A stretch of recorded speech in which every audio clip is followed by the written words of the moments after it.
Hello, listeners, and welcome to the Dark Hour podcast, episode 1, featuring the author of The Wrath of the Undead, Eric Moreno, and his illustrator, Diego.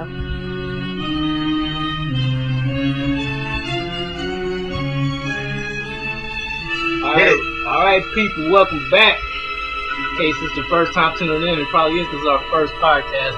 This is your boy, Lunatic, a.k.a. Diego. I'm the artist on The Wrath of the Dead. I'm here with the author, Eric Moreno. What's up, guys? What up, what up? It's probably going to be a terrible podcast, and we apologize at first, but fuck it. Listen to it anyway. And we hope you like it, and it's going to be our first one, so we're going to learn from it, and we're going to tweak it, and then we're going to see how we make it better for everybody. Not just for us, but for you guys, so you can learn something from it. Yes, sir. Yes, sir. So, we popping our cherry with this one, but we going to see. Hopefully, y'all enjoy it. So, let's get right to it, man. What you want to talk about, man? All right, let's start off with the first question. Let's see. Who we are. So, who we are a new publishing company. The first book we have out right now is my book, Wrath of the Undead. And I figured before we publish anybody else's book, we got to be able to know what the hell we're doing. So that's kind of what we're doing right now with my book. We're figuring out the ropes. We're looking at the ins and outs of the publishing business. Once we have all that figured out and covered, then we could proceed to the next step, which is to help everybody else out. One of the problems that I had was getting published. I know that a lot of new writers have a lot of difficulty with getting published. Sometimes you'll send out your literary agents your queries, hoping to get a positive response back, and that shit hurts when you don't get a response back, or when you get a negative response back saying they'll pass and move on. So that's not going to be the case with us. If you write horror, if you write sci-fi, we're going to do our best to try to help you out and put your work out there like I did with mine. And if you have any other requests, like if you need someone to do your editing or if you need someone to do your review, we can help with that as well. We cover all aspects of this publishing business, and even though we're new, we're going to get our feet wet and we're going to try it out. And also, if you need an artist, I know a guy. Right. You know somebody, Diego? I believe so. I do think I know somebody. So yeah, yes sir. Plug them with your IG. Yeah, my IG is Diego E Art. The easiest way to find me though, just hashtag Art of Lunatic. That's Lunatic spelled with a K at the end, not with a C. And and artoflunatic.com. Also, we have a website, darkdimensionllc.com. Plug. Which you could visit at any time. So get our info or whatnot. We have most of our contact information is on there, and who we are and what we about. So you can check that out.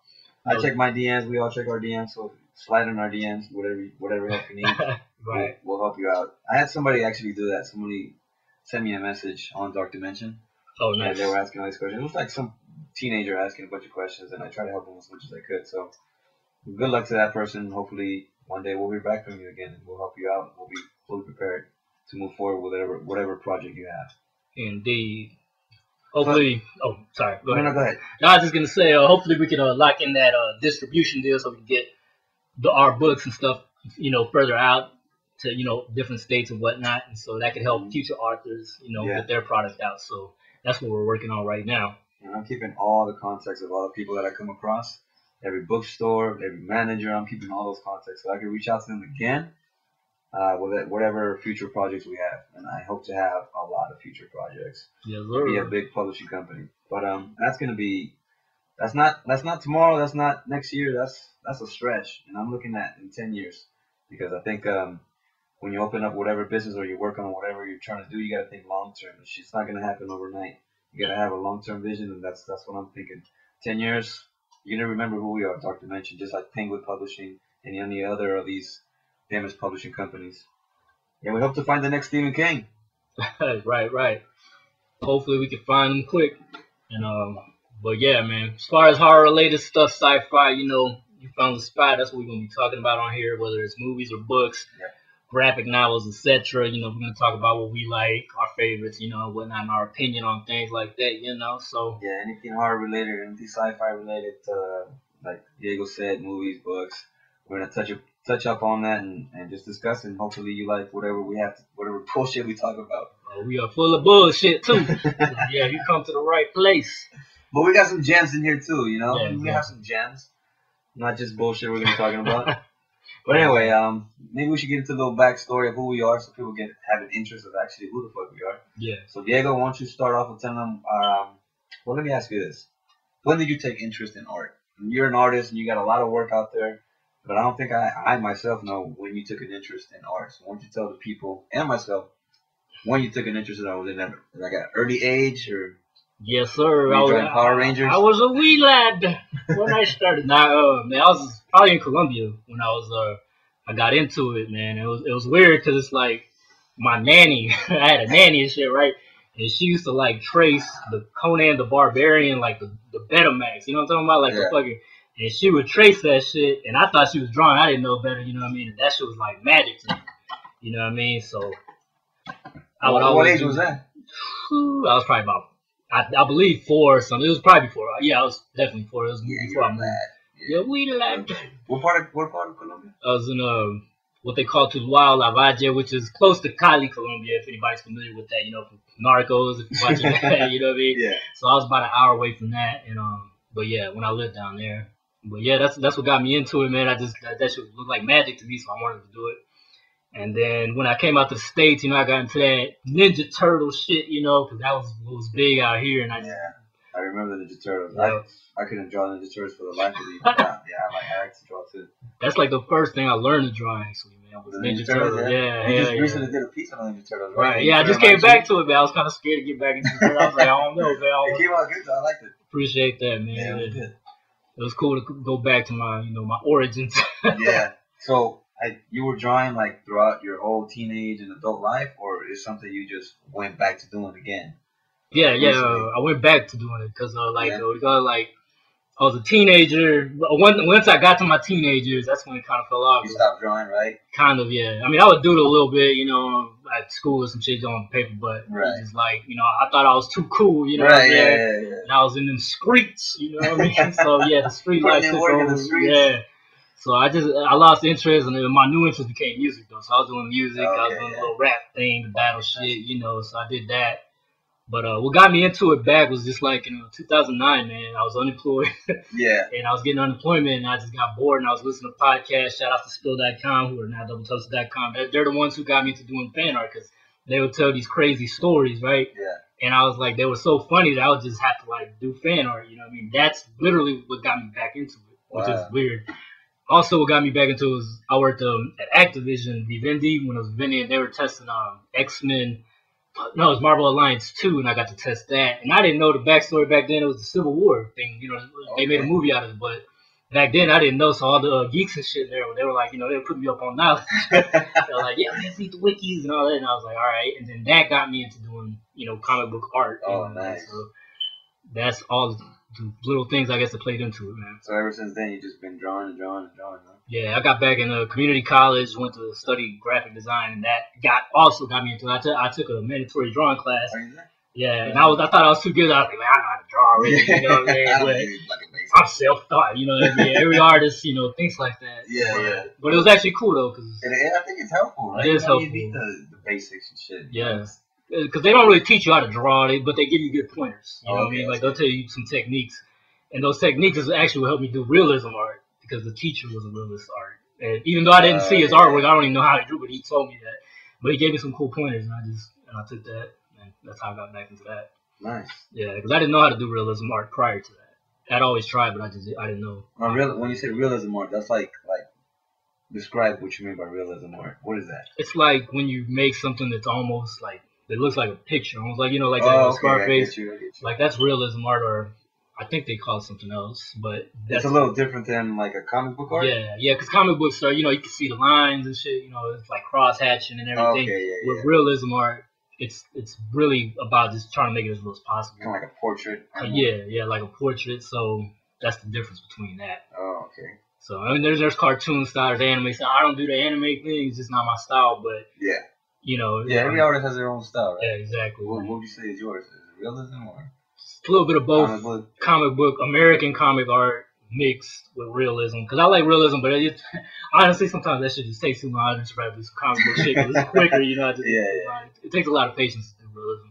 Now I've seen your IG page. You got a lot of pieces out there. What piece is your favorite?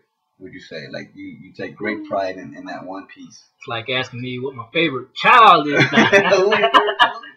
Nah, I don't got no Tim Burley, but that I know of. Yeah. But nah, I don't know, man. That's a difficult question, man. I don't know. I couldn't say because there's so many pieces. All right. That's cool. No worries. All right, let's touch up on Eric. Who is this guy? Easy. On what got me into writing? Actually, I don't know. I don't know what got me into writing. But the funny thing is, I was at my parents' house and my aunt, she was over and she lives in Canada, and so she was spending the weekend and we're catching up and talking about my book, and then she made a comment to my mom and she said, "Do you remember when he was a kid and he used to write in this little book and then he used to draw pictures? Nice. He's had it since he was a kid." And I completely forgot that I used to do that. I think I was like 7 or 8. But I had a little book, a little sketchbook, and sometimes I would write and I would do little stories. Man, just something that I used to do for fun, and I used to draw. But I guess I've had it since I was a child too, just like you, like you used to draw. It's cool though. You discovered it. I guess I did. At the age of 20, I had this idea for a book, and I was at a warehouse where I used to work at. I used to work at a warehouse. I fucking hated it, but I had hopped off my forklift, and U.S. Customs officers used to go into this warehouse and they would inspect cargo. And they did this on a regular basis. Sometimes the K9s would walk in and shit, the whole thing. It was like legit warehouse. And I was thinking to myself, what a cool lead character for a U.S. Customs officer to be the lead character as opposed to like someone who's in the military or a police officer like we usually see in these type of movies. And I was like, I think that'd be different but cool. Give him some type of military background or something like that. So I love that. Yeah, military mixed with horror is awesome. I love that. So that's kind of where the idea for my book started. I was like, what if a zombie outbreak were to happen right now? This U.S. Customs officer was here. What would happen if they were like the protagonist of the story? So that's where the idea started. And that same day, I wrote a full page. Wow. And I showed it to my coworker, and they're like, this is fucking awesome, man. So I saved that one page, and fast forward to like almost 15 years later after I graduated college. I was late bloomer. After I graduated college, I found that page after I was cleaning on my computer and I was cleaning on my USBs, all that stuff. I was cleaning everything out, and then I found that one page and I read it. And I told myself, damn, this is actually pretty fucking good. So after I was done with college, I mean, what else do? Like, you have a job, but after you come home, which is what I was used to, I would come home after work and do my homework or study or prepare for a test. But once college was done, I had nothing else to do, so I figured, let me write.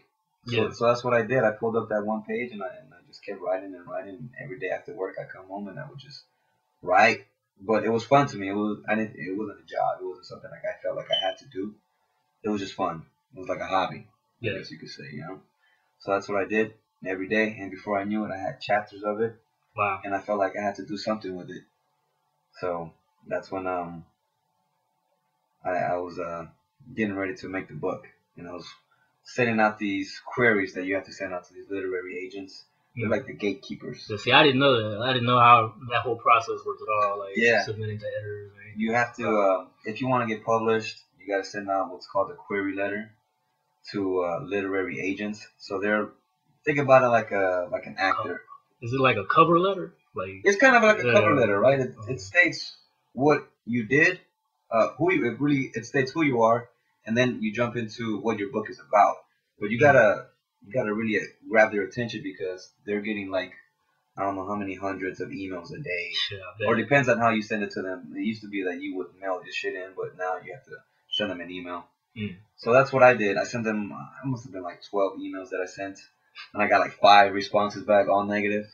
Hey, it's a response though. It's a response. It's a fucking heartbreaking one. I think all the people, even some of the greatest people, writers and artists, they get turned down. A lot of the great artists have said that they got rejected. J.K. Rowling got rejected. J.K. Rowling from the writer of Harry Potter, she got rejected 12 times. Yeah, see what I'm saying? Like, so don't get discouraged. Yeah, you got to be able to take rejection. That kind of builds character, since pseudo. Yeah. So But that's my story. That's how I got into writing. It's really a hobby of mine to do. I haven't done any writing lately because I've been doing a lot of promoting for the book. Yeah, that's what it's a full-time job. Grinding. Yeah, you gotta get out.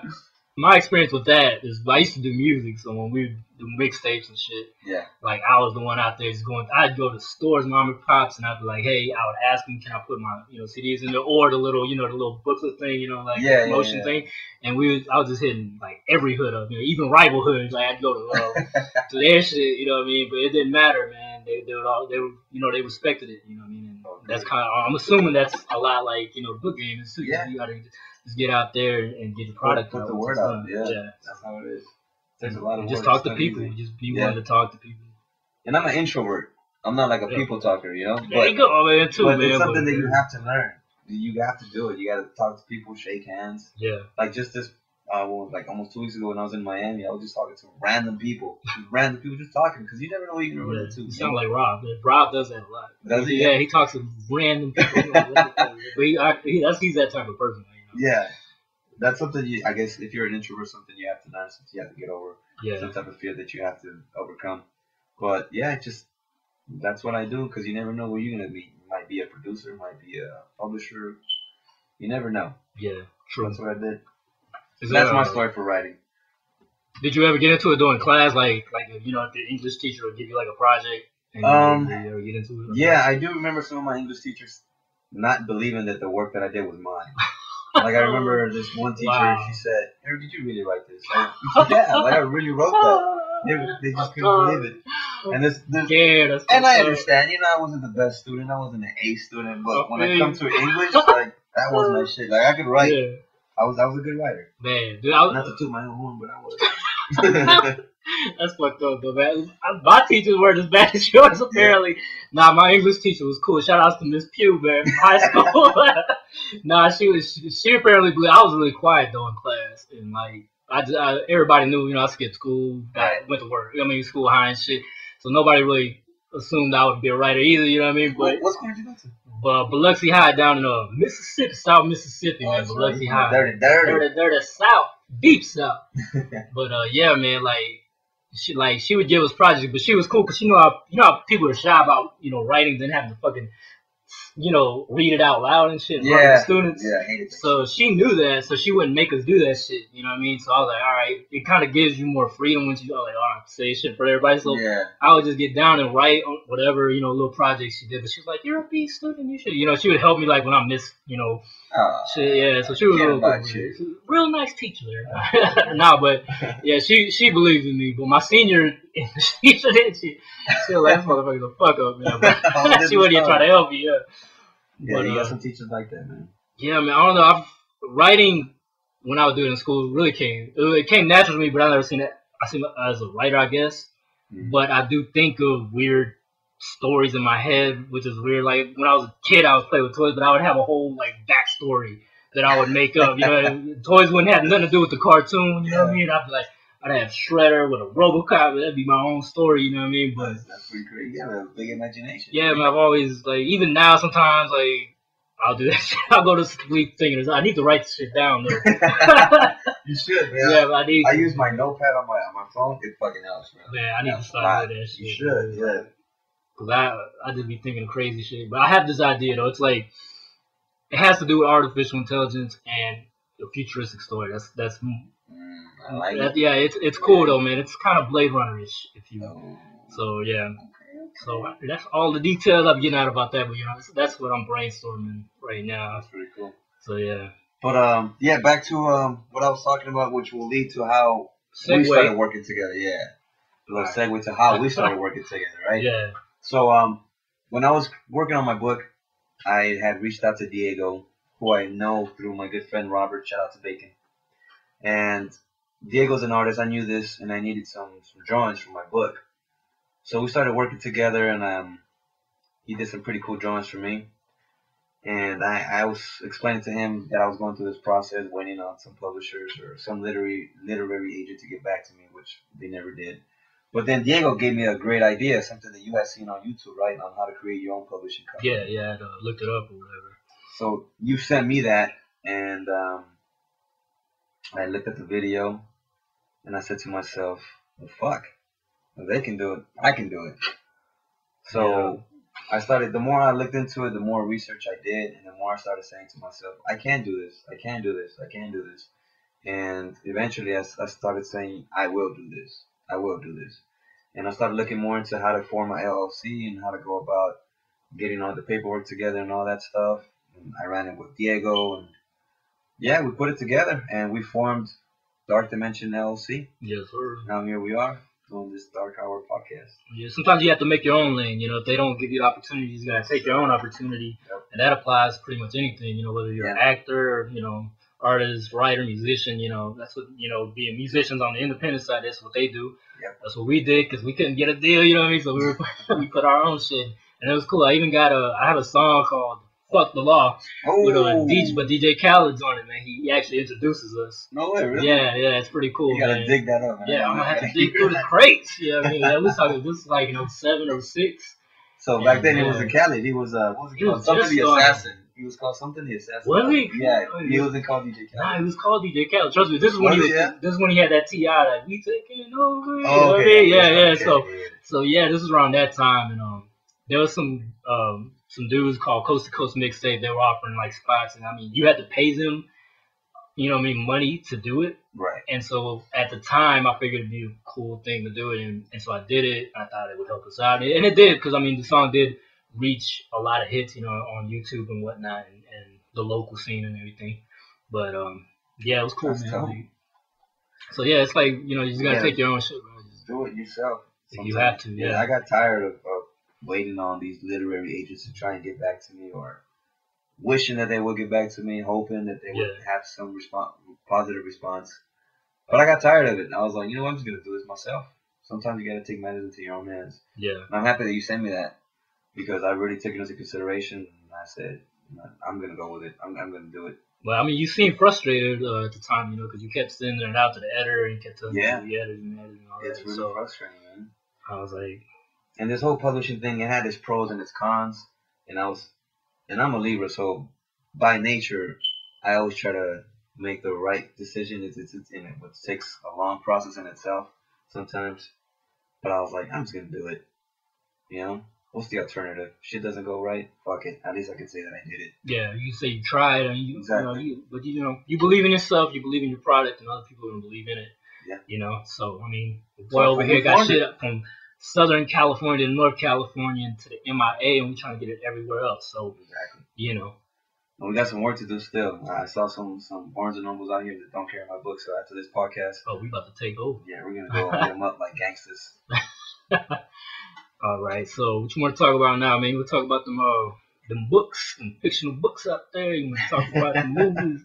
Nah, man. There was one thing I want to talk about. I was kind of excited about, man. It is movie and book related, and it was Stephen King's adaptation of what's it called, Dr. Sleep. Oh man, I love that movie. Which when Dr. Sleep was announced, I didn't know anything about. I didn't know The Shining had a sequel, but I think you sent me the link. And you were like, hey, it's a sequel to The Shining. I was like, what? Yeah. I was like, you see, I was like, man. As soon as I was blown. My mind was blown by the trailer. I never expected that. But at the same time, I was a little reserved. I was like, I don't know, The Shining, it's classic. Stanley Kubrick. Yeah, Stanley Kubrick for real though. But I did read that the director had good movies under his belt. That's awesome. It's good. But yeah, I finally watched it, man.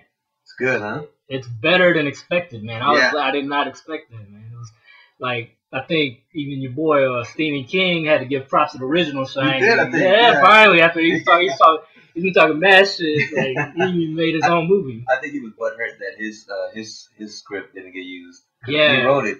He wrote his own film adaptation of it. Yeah, I was actually watching a video about that last night because Stanley Kubrick didn't want to use these screenplays. Yeah, I was like, wow. But I seen his angle. Stanley wanted to go for a more mysterious angle, Lovecraftian style, if you will. If you're not familiar with Lovecraftian, it's Lovecraft he would write space horror, cosmic horror, what they call it. But his thing was he would never fully explain everything. He would just leave it to the mystery. You know what I mean? And so that would create the horror because you're scared of what you don't know. I haven't read his books personally, but I know of the author and I know his whole thing. I do plan on reading some of the stuff because I like that kind of stuff. But that was Stanley Kubrick's, influence too on that, because he wanted to leave the mystery. That's why he didn't want to explain anything like Stephen King did, which I think he explained his, how Jack in the novel, I guess, is more normal. Yeah, and he starts off, he's not crazy like Jack Nicholson. Jack Nicholson, he's already off, and you see him. Yeah, for real. He's like, when they're driving, he's like, you could see he's like irritated by the kids and his family. You could just see it. I was like, this man's about to snap. So there was already something wrong with the family. You know what I'm saying? But in the book, I guess it's different. I haven't read it, to be honest, but from what people, I've heard people saying and everything. So so there was a lot. Those were some of the differences. What'd you think about the guy that plays Jack Nicholson in the movie Doctor Sleep? That's E.T., bro. Did you know that? That's the kid from E.T., Henry Thomas. That's him, for That's real? him. Yeah, I didn't know that either at first. I was like, what? He tried. He tried, yeah. I mean, he had the whole crazy psycho look to it. Yeah, he tried to do his little accent. Little voice thing, but it is what it is, I wonder how it would have. I mean, I like the movie. I think it's a great movie. Yeah. A great underrated horror movie. But I wonder how it would have been if it had been directed by Stanley Kubrick himself. That would have been crazy. Yeah. Like, it probably would have had the same type of vibe. Did he even do sequels, though? I'm not sure. I don't think he did. Yeah, I don't know. We'll touch upon that on the next podcast. Exactly. I have to do our little research. But yeah, that was a really good movie. I'm sad that I didn't go see it at the theater. Me too, man. But I didn't. No. I was like, I don't know. It didn't feel like a theater movie. I know it did. It looked, from the trailers, didn't sell the movie completely to me either. Yeah, it didn't. Something about it was just like, it felt smaller, I guess. Mm-hmm. I don't know. The cinematography, it just didn't capture the cinematography of the actual movie well. But the movie itself has some great visuals, bro. Yeah, it does. I was surprised. Like the part where the score of it too. Yeah, the scores, they brought back the old score and they added new things. I was like, the only, I guess, issues I had, small issues, just the kid, like the small version of what's his name, of Danny. Yeah, Danny. He didn't really remind me of the original one. Yeah, and his mom did though. Well, yeah, his mom was the best one. The voice, she sounded just like God, what's her name? Shelley Duvall. Yeah, she did. I think they actually used. You think so? Voice. I wouldn't be surprised. Yeah, I think they did on one take or something. But then what's his name? The dude that Scatman from the original Shining, the guy that man, dude, I was like, I wasn't expecting that shit. He sounds and looks a lot like the dude. I was like, wow, that was awesome. Like they picked a good actor for that. Good movie. So I guess we recommend, if you haven't seen it, go see it. It's one of the best horror movies I've seen. And the baseball kid scene, I won't spoil, but that shit was brutal. What scene? The baseball kid. Oh yeah. Oh man, I think everybody's talking about that. That was crazy. But that is the turning point of the movie, though. And I see why they did it, because that makes you just hate the fucking villains, dude. Like, you're like, fuck these people. And no sympathy for those fucking vampire motherfuckers. It kind of had like a little Twilight feel to it, the whole vampire thing. Twilight? A little bit, but these were horrible, though. Yeah, these were horrifying. Like, the way they died was cool, too, man. Like the little special. No, they didn't die. Don't give it away. Well, some of them died. But I'm just saying, though, like, all right, Mark Ruffalo. Whoa. Oh, man. No, he didn't. But on to the next one. Did you see Pet Sematary? I did. I didn't like it that much. I was expecting more, though. I thought it was a cool twist. That it wasn't the little boy, it was the girl. Oh, yeah. From the original. They changed it. Yeah. But it had some cool parts in it. Yeah. I wasn't too happy with the ending. If you haven't seen it, I'm not gonna spoil it. We're not spoilers here. I'm spoiled. No, too. But yeah, it was, and I've seen the alternate ending. I didn't like the ending either, man. Yeah, I don't like both. What the fuck? Got the real ending and the alternate ending. It was like, Nah, and then another letdown. I thought they were gonna do better. Was the Rachel, her sister, the weird sister with the. Oh with the yeah, that actually was creepy though. The original one scared the shit out of me. I'm still trying to. I won't even draw that shit. That shit used to freak me out because she would like run up to the fucking camera and shit. Rachel. I was like, what the fuck? It was some scary shit, man. And we had a neighbor that sounded like that. That's what made it even creepier. Yeah, something was off about her. She had like seizures and shit all the time, but something was wrong with her. I don't know what kind of illness she had, but she talked like that, and that would scare the shit out of me. That's creepy. And she had a daughter named Rachel. Oh. So she's like, Rachel! I was like, what the fuck? It was a lady though, but I was young, man. I was like a kid, 12 probably. That's creepy. That was, Rachel! That's why that shit freaked me out, man. That was some freaky shit, bro. I'm not gonna That lie. sounds freaky, man. You creeped me out. Tales from the Soot, man. Tales from Mississippi. Tales from the mud. For real though. All right, I think aside from all the bullshit, we should give our listeners one helpful piece of advice. Yeah. So I'll start first for our writers that are listening to me right now. One helpful advice is how. I guess one big problem for writers is how to write or how to keep writing or where to find the motivation. Honestly, sometimes I didn't have the motivation. I'd come home tired as hell from work, and I didn't feel like writing. And I didn't feel like I was being creative in my process if I were to sit down and write. But it's helpful. Just do it. Just go home. Doesn't matter how tired you are. Even if you have to write one paragraph or a couple sentences, just write. And you can always edit the shit later. But just sit down, write. And out of that one paragraph that you probably compose, at least one sentence is going to be good. But off of that one sentence, once you get back into the flow of it, you can build off of that one sentence. Okay, that's what I need to hear. Yeah. Because that is a daunting task. Like I've been thinking, I was like, how the fuck am I gonna start this shit? Just write. You know what I mean? Yeah, just sit down and do it. You have to have the discipline though. Yeah. You got to be a disciplined person to just. Do you listen to music or anything? Yeah. Sometimes I'll listen to classical music. Yeah, that's what I was gonna ask you because that seems like that would help. It does. Yeah. Like I can't listen to like rock or hip hop because Nah. the words, shit, they throw me off. Like, That I would listen be to weird. these words and I'm rapping it in my head too. Like listen to something that's gonna let you concentrate. Yeah. I think I would probably listen to like movie soundtracks. That's what I did too. Like Okay. like The Shining, those scores. Okay. Oh, nice. Bram Stoker's Nice. Dracula. I love that Yeah. score. That shit's dope. I have that shit. I will use that as a Wow. like a background. Like if I had a scene in my head, I will use that type of music. And That's it really cool. does help. Yeah. It helps you envision Get you in that whatever scene you have mindset. in your head. Yeah, that's cool. But yeah, that's my advice. Just write and worry about editing later because you're gonna do a lot of editing. You're gonna do a lot of it. But whatever you write, if you don't like it, at least one sentence is gonna be good, and that sentence is gonna help you build off a whole different scene. So just keep writing every day, whatever it is, whether you feel like it or not. Write. That's good advice. That's the same advice a professional artist gave me one time. Yeah. I asked him like, any advice because he was a professional at I think he's at DreamWorks or something. He's an animator. Oh, that's professional. And he's like a Mexican dude too. You know what I mean? So he's Latino like us. So Okay. I asked him and he was just like, man, just draw every day. Just draw whatever you can all the time. Keep a notepad, whatever, And I was like, I took that advice. So I was Yeah. like, all right. So even at jobs, I'd be drawing this shit. Managers looking at me crazy. I'm like, fuck it. I never really got in trouble for it. You know what I mean? So I was like, fuck it. Like I got my work done, dude. So shit, fucking let me draw. You know what I mean? So That's good. Yeah, I mean, but yeah. Whatever craft you have to do it every day, even if you don't feel like doing it.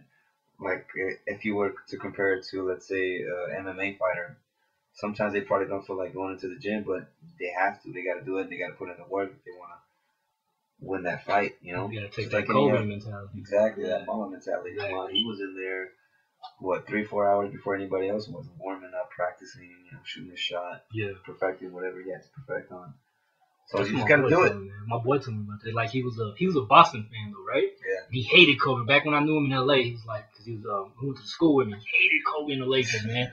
And then, but he did say something after his death, and I was like, oh, I remember you hated him and shit. He's like, nah, you know what? He seen him play, and he was like, he seen him at the warm-ups, and he's like, he seen how hard, he worked at and shit. And he was like, he respected him for that. Yeah. So he lost He that. put in that work. Yeah, it's like, I never understood the hate person. I was like, oh, he seems cool. You know what I mean? So R.I.P. Kobe Bryant, man. Did he practice Wing Chun? I think that I heard Bruce about Lee? that. Yeah, I heard remember that. hearing about that. He probably did because a reporter asked him about it. I wouldn't doubt he did. He was a smart dude. He was smart. was into a lot of things. I need to do a piece on him. I was thinking about him, like him and his daughter. I mean, I know a lot of artists are doing it right now. Yeah. But to me, sometimes something like that just feels too soon. Too soon, yeah. To me, that's why I haven't even done one of the rapper that died. Nipsey Hussle. Yeah, Nipsey Hussle. You know what I'm saying? 'Cause I respect his hustle too. Yeah, that dude was good too. Yeah, he was a He good was always dude. grinding. It's a shame what happened to him. You know what I mean? So Right in front of his store too, the marathon store. the haters are out there, man. They're everywhere, bro. Unfortunately, They're everywhere. But you just gotta do what you gotta do, man. yeah. So that's the helpful advice we have. Yeah. I think Should we cut it here? Yeah, you know, this is our first one. We shall make longer versions, probably, and get into it and have like a whole lot more stories and whatnot to talk about. You know, we got a lot of plans in store for the future. We'll think of some segues to do, you know, and if you guys want, you guys can email us too if you guys have any topics y'all want to talk about. So mine is artoflunatic.com. I mean, artoflunatic spelled with a K at the end at gmail.com. You can hit me up with questions or whatever. Eric, run. Well, I'll just give you our email, which is darkdimensionllc@gmail.com. Again, that's darkdimensionllc@gmail.com. If you guys have any input or anything you guys want to talk about, if you have a question, just send us an email. We'll discuss it on the podcast, or we'll reply to you, or whatever. Yeah. Even if you hate us, let me know. I don't care. That's fine too. That's fine too. You know, you don't like me. Hey, tell us. We are here to listen to whatever, you know, kind of feedback you guys have. And negative or positive, we appreciate both. And shout out to everybody out there. Thanks for listening. Thank you, guys. Hope you have a good one. Exactly. Peace.